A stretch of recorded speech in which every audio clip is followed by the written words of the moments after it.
तो दोस्तों आप सभी को चैत्र नववर्ष और गुड़ी पर्व की हार्दिक शुभकामनाएं।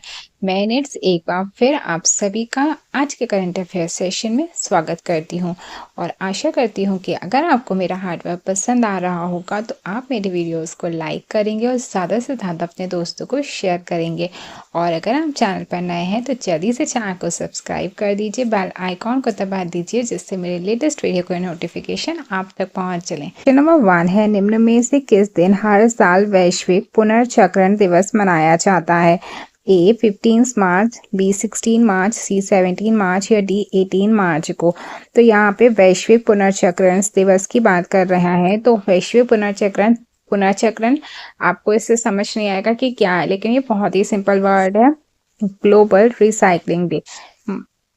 रिसाइकलिंग मतलब किसी भी चीज को, जो कोई भी पुरानी चीज है उसको वापस से क्या करना, नया बनाना, इसे हम क्या कहते हैं? रिसाइकलिंग। हिंदी में बोलते हैं पुनर्चक्रण। तो ये जो आपका मनाया जाता है हर साल, वो मनाया जाता है 18 मार्च को। ऑप्शन नंबर डी आपका यहाँ पर सही हो जाता है। वैश्विक पुनर्चक्रण दिवस यानी ग्लोबल रिसाइकलिंग हर वर्ष 18 मार्च को मनाया जाता है, जिसका उद्देश्य होता है कचरे के पुनर्चक्रण यानी रिसाइकलिंग के महत्व के प्रति लोगों को क्या करना, जागरूक करना। यह दिवस पर्यावरण संरक्षण और संसाधनों के सतत उपयोग को बढ़ावा देता है, जिसकी शुरुआत ग्लोबल रिसाइकलिंग फाउंडेशन द्वारा 2018 में की गई थी। तो हमें यहाँ पे जो पॉइंट याद रखना है वो रखना है कि रिसाइकलिंग डे हर वर्ष कब मनाया जाता है? 18 मार्च को मनाया जाता है। और इसकी जो शुरुआत हुई थी वो भी कब हुई थी? 2018 में हुई थी। दोनों में ही 18 है, तो याद करना ज़्यादा मुश्किल नहीं होगा। आगे हमारा, निम्न में से कौन एक वित्तीय वर्ष में 50 मिलियन टन लौह अयस्क का उत्पादन करने वाली भारत की पहली खनन उत्पादन कंपनी बन गई है? Hindustan zinc limited, Vedanta resources limited, NMDC limited या टाटा स्टील लिमिटेड। तो यहाँ पे बात की जा रही है आपकी एक वित्तीय वर्ष में, मतलब एक वित्तीय वर्ष, हमारा वित्तीय वर्ष जो स्टार्ट होता है वो कब से कब का रहता है, ये आप मुझे कमेंट करके ज़रूर बताइएगा। ठीक है, 50 मिलियन टन क्या कर रहा है? लौह अयस्क का उत्पादन कर रहा है वो, जिसके कारण भारत क्या बन गया है? फर्स्ट माइनिंग कंपनी बन गई है। ठीक है, India's first mining company produce, जो 50 मिलियन टन का क्या कर रहा है? आयरन का उत्पादन कर रहा है। और ये कौन कर रहा है? तो ये आपका कर रहा है NMDC लिमिटेड के द्वारा इसको किया जा रहा है। तो ऑप्शन नंबर सी आपका यहाँ पर क्या हो जाता है? सही हो जाता है। अगर हम NMDC लिमिटेड की, तो ये भारत की प्रमुख लौह अयस्क मतलब INSO खनन कंपनी है, माइनिंग कंपनी। ये हमें याद रखना है कि ये किससे संबंधित है? लौह अयस्क से संबंधित है। और यह एक क्या है? सार्वजनिक क्षेत्र की कंपनी है, मतलब पब्लिक सेक्टर यूनिट है ये। ठीक है, इसका मुख्यालय अगर देखें तो इसका मुख्यालय आपका हैदराबाद में स्थित है। यह कंपनी मिनिस्ट्री ऑफ स्टील के अधीन कार्य करती है। NDFC की स्थापना 1958 में की गई थी। तो ये मिनिस्ट्री ऑफ स्टील के अंतर्गत आती है और इसकी स्थापना 1958 में की गई थी। बढ़ते हैं, 4 धाम यात्रा में स्थित रियल टाइम्स हेल्थ मॉनिटरिंग के लिए उत्तराखंड सरकार ने कौन सा पोर्टल लॉन्च किया है? ए स्वस्थ भक्त, बी ई स्वास्थ्य धाम, सी 4 धाम मित्र या डी 4 धाम स्वास्थ्य सेवा। तो 4 धाम यात्रा जो हमारी होती है उसमें जो रियल टाइम हेल्थ मॉनिटरिंग होती है, मतलब 4 धाम पे जाने से पहले आपको क्या करानी पड़ती है? अपनी हेल्थ की मॉनिटरिंग करानी पड़ती है। उसके लिए उत्तराखंड सरकार ने क्या किया है? एक पोर्टल लॉन्च किया है। उस पोर्टल का नाम हमसे पूछा गया है, तो इस पोर्टल को हम ऐसे याद रख सकते हैं कि वो पोर्टल क्या है हमारा। अभी डिजिटल समय तो ई से स्टार्ट होगा, इलेक्ट्रॉनिक है, स्वास्थ्य रिलेटेड है, तो स्वास्थ्य और धाम, 4 धाम की यात्रा पे धाम, तो ई स्वास्थ्य धाम इस पोर्टल का नाम है, जो कि किसके द्वारा स्टार्ट किया गया? उत्तराखंड सरकार के द्वारा स्टार्ट किया गया। तो ऑप्शन नंबर बी के साथ हम यहाँ पे आगे बढ़ते हैं। ई स्वास्थ्य धाम पोर्टल एक डिजिटल स्वास्थ्य सेवा प्लेटफॉर्म है। तो ये क्या है? एक डिजिटल प्लेटफॉर्म है, ये भी हमें याद रखना है, जिसका उद्घाटन उत्तराखंड सरकार द्वारा शुरू किया गया है। उत्तराखंड की जो राजधानी है देहरादून है। ठीक है, उत्तराखंड के बारे में भी हम कुछ फैक्ट्स देख लेते हैं यहाँ पे। देहरादून है। उत्तराखंड का जो गठन हुआ था वो कब हुआ था? आपका 9 नवंबर 2000 को हुआ था। 2000 में किसका गठन और हुआ था? तो छत्तीसगढ़ का भी गठन क्या हुआ था? 2000 में हुआ था, 1 नवंबर 2000 को। किससे अलग होकर? मध्य प्रदेश से अलग होकर। उत्तराखंड को देवभूमि के नाम से जाना जाता है। भारत का प्रमुख नदियों का गंगा और यमुना का उद्गम कहाँ से होता है? उत्तराखंड से ही होता है। गंगा का गंगोत्री से होता है, यमुना का कहाँ से होता है? यमुनोत्री से होता है। और ये दोनों कहाँ पर स्थित है? उत्तराखंड में ही स्थित है। चार धाम, चार धाम में आपके कौन कौन से आते हैं? बद्रीनाथ आता है, केदारनाथ आता है, गंगोत्री आता है और यमुनोत्री आता है। ये चारों ही धाम कहाँ पे हैं? आपके उत्तराखंड में स्थित है। और इन्हीं चारों धामों की यात्रा के लिए ये पोर्टल क्या किया गया? लॉन्च किया गया है उत्तराखंड सरकार के द्वारा। उत्तराखंड की ग्रीष्मकालीन राजधानी गैरसैंण है। राज्य का उच्च न्यायालय नैनीताल में स्थित है। उत्तराखंड का राज्य पशु जो है वो कस्तूरी मृग है। नेक्स्ट है, निम्न में से किसे हाल ही में सिटी यूनियन बैंक का प्राथमिक ब्रांड एम्बेसडर नियुक्त किया गया है? ए रविंद्र जडेजा, बी प्रियंका चोपड़ा, सी विराट कोहली या डी मनु भाकर को? तो सिटी यूनियन बैंक की हम यहाँ पे बात कर रहे हैं। सिटी यूनियन बैंक के जो ब्रांड एम्बेसडर नियुक्त किए गए हैं वो आपके नियुक्त किए गए हैं रविंद्र जडेजा, जो क्या है? तो जो एक क्रिकेटर हैं। तो यहाँ पर आपका ऑप्शन नंबर ए सही हो जाता है। हम और भी बैंक्स के जो ब्रांड एम्बेसडर हैं उनको देख लेते हैं। तो जैसे हमारा फर्स्ट पे स्टेट बैंक ऑफ इंडिया, जिसके ब्रांड एम्बेसडर कौन है? तो वो है आपके MS धोनी व श्रीमती महादन है। ठीक है। वहीं पे अगर बैंक ऑफ बड़ौदा की बात करें तो बैंक ऑफ बड़ौदा के कौन है? तो वो है आपके सचिन तेंदुलकर। वहीं पंजाब नेशनल बैंक के कौन है? हरमप्रीत कौर है। एक्सिस बैंक के कौन है? तो एक्सिस बैंक के हैं आपकी Deepika Padukone. IDFC first bank के आपके कौन है? तो वो है आपके अमिताभ बच्चन। कोटक महिंद्रा बैंक के कौन है? तो वो है आपके Ranveer Singh.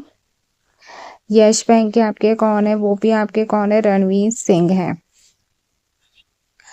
AU smart finance bank के आपके कौन है? तो वो है आपके आमिर खान व क्यारा अडवाणी।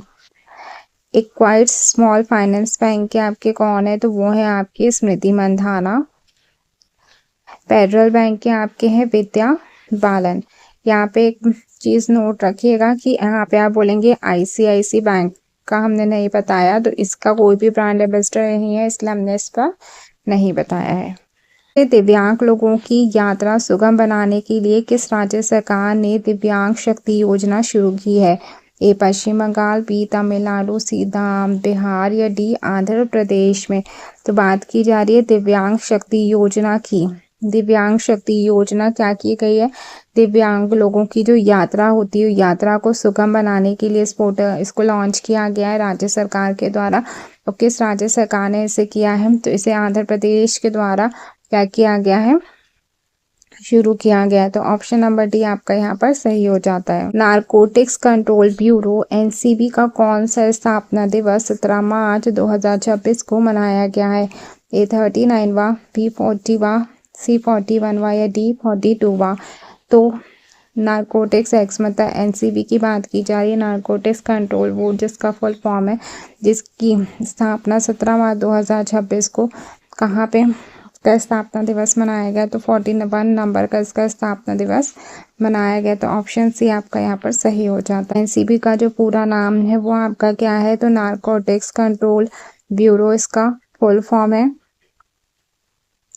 जिसकी स्थापना कब हुई थी? तो इसकी स्थापना आपकी हुई थी 1986 में। और डेट क्या है आपकी? 17 मार्च 1986 को इसकी क्या की गई थी? स्थापना की गई थी। NCB भारत में ड्रग्स तस्करी और नशीले पदार्थों पर नियंत्रण के लिए क्या होती है? जिम्मेदार एक एजेंसी है। तो इसका काम जो होता है, जितने भी ड्रग्स तस्करी या नशीले पदार्थों का भारत में आना जाना होता है, उस पर नियंत्रण करने के लिए क्या करती है? कार्य करती है। और यह मिनिस्ट्री ऑफ होम अफेयर्स के अधीन कार्य करती है। किसके अधीन कार्य करती है? मिनिस्ट्री ऑफ होम अफेयर्स के अंतर्गत, मतलब गृह मंत्रालय के अंतर्गत ये कार्य करती है। जिसका मुख्यालय आपका कहाँ पे है? तो इसका मुख्यालय आपका न्यू दिल्ली में स्थित है। और वह 2026 में NCB ने अपना 41वां स्थापना दिवस मनाया है।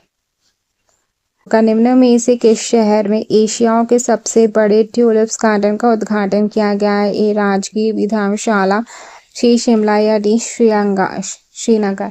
अगर आपने अभी तक वीडियो को लाइक नहीं किया तो फटाफट वीडियो को लाइक कीजिए, फिर दोस्तों को ज़्यादा से ज़्यादा जल्दी जल्दी शेयर कर दीजिए।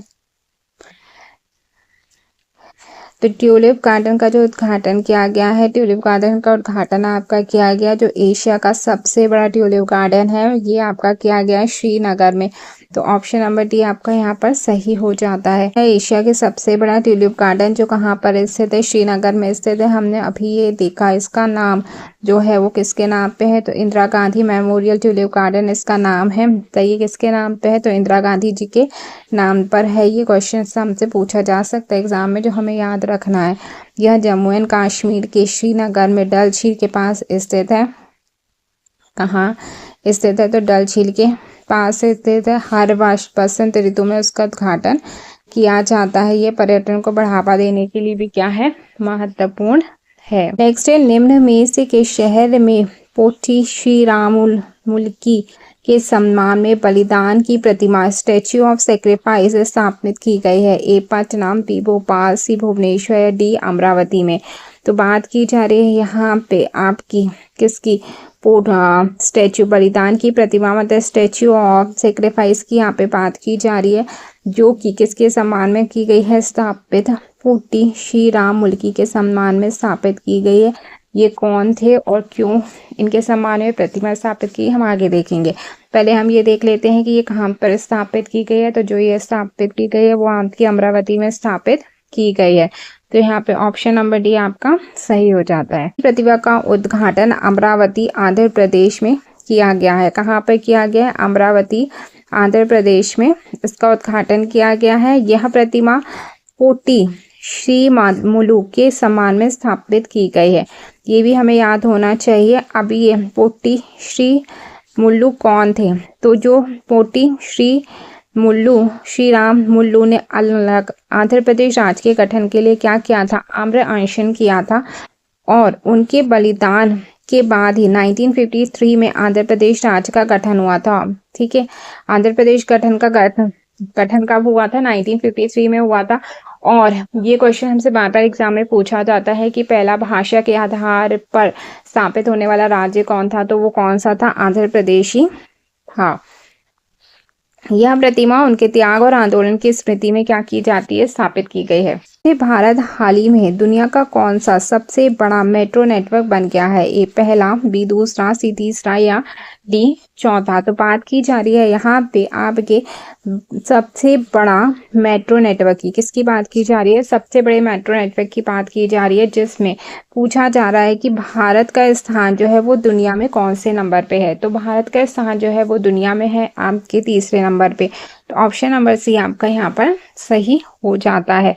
बात की जाए भारत के मेट्रो नेटवर्क दुनिया का तीसरा सबसे बड़ा मेट्रो नेटवर्क है, जो कि हमने अभी याद कर लिया है कि ये कौन से नंबर का है दुनिया। लेकिन पहले और दूसरे नंबर पर कौन है, ये भी सवाल हमारे दिमाग में आता है। तो पहले नंबर पे जो है वो हमेशा से आपका रहा है चाइना, और दूसरे नंबर पे है आपका यूनाइटेड स्टेट। तो फर्स्ट पे कौन है, चाइना है, और दूसरे नंबर पे कौन है, यूनाइटेड स्टेट आपका है, और तीसरे नंबर पे हमारा भारत है। किसमें, मेट्रो नेटवर्क के मामले में।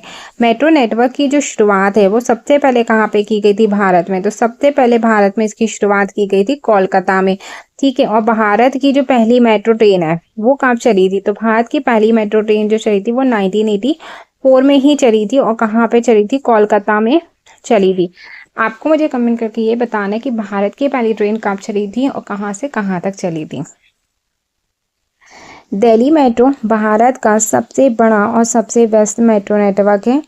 दिल्ली मेट्रो की शुरुआत 2000 में हुई थी। भारत में मेट्रो नेटवर्क तेजी से कई शहरों मुंबई, बेंगलुरु, हैदराबाद आदि में फैल रहा है। निम्न में से किसने कृषि क्षेत्रों में काम करने वाली सहकारी समितियों को दीर्घ अवधि का ऋण देने के लिए दीर्घ अवधि कृषक पूंजी सहकार योजना शुरू की है। ये राष्ट्रीय सहकारी विकास निगम, बी बिहार भारतीय स्टेट बैंक या डी कृषि मंत्रालय के द्वारा। तो दीर्घ अवधि कृषक पूंजी सहकारी योजना शुरू की गई है, और ये जो शुरू की गई है आपकी राष्ट्रीय सहकारी विकास बैंक के द्वारा शुरू की गई।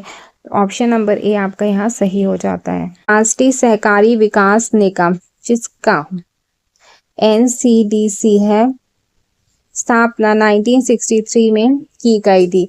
यह आपकी क्या है, एक वैधानिक मतलब स्टैच्यूटरी बॉडी है जो मिनिस्ट्री ऑफ कॉर्पोरेशंस के अधीन क्या करती है, कार्य करती है, जिसका मुख्यालय आप देखेंगे तो न्यू दिल्ली में इसका मुख्यालय स्थित है, जिसका उद्देश्य आपका सहकारी संस्थाओं के माध्यम से कृषि और ग्रामीण विकास को क्या करना है, बढ़ावा देना है। यह डेयरी, मत्स्य पालन, भंडारण और कृषि विपणन जैसी परियोजनाओं को यह सहायता प्रदान करती है।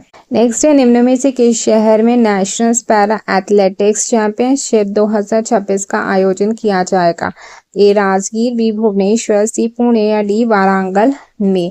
तो नेशनल पैरा एथलेटिक्स चैंपियनशिप 2026 का जो आयोजन किया जाना है इस बार, वो आपका किया जा रहा है भुवनेश्वर में। तो ऑप्शन नंबर बी आपका यहाँ पर सही हो जाता है। नेशनल पैरा एथलेटिक्स चैंपियनशिप 2026 का आयोजन भुवनेश्वर में किया जा रहा है। कहाँ पे हो रहा है? भुवनेश्वर में किया जा रहा है। यह प्रतियोगिता भारत में पैरा एथलीटों के लिए राष्ट्रीय स्तर की प्रमुख प्रतियोगिता है, जिसकी शुरुआत 2001 में की गई थी। तो इसकी शुरुआत सबसे पहले कब हुई थी? 2001 में हुई थी। और पहली बार इसका जो आयोजन किया गया था वो किया गया था आपके न्यू दिल्ली में। इसका ट्रैक और फील्ड, दौड़, हाई जंप, थ्रो आदि की प्रतियोगिताएं इसमें होती है। निम्न में से किसे द म्यूजिक एकेडमी चेन्नई द्वारा प्रतिष्ठित संगीत कलानिधि पुरस्कार 2026 के लिए चुना गया है? A Jayanti Kumaresh, B Surendra Kushwaha, C Padmini Pathak, D A Janardan को?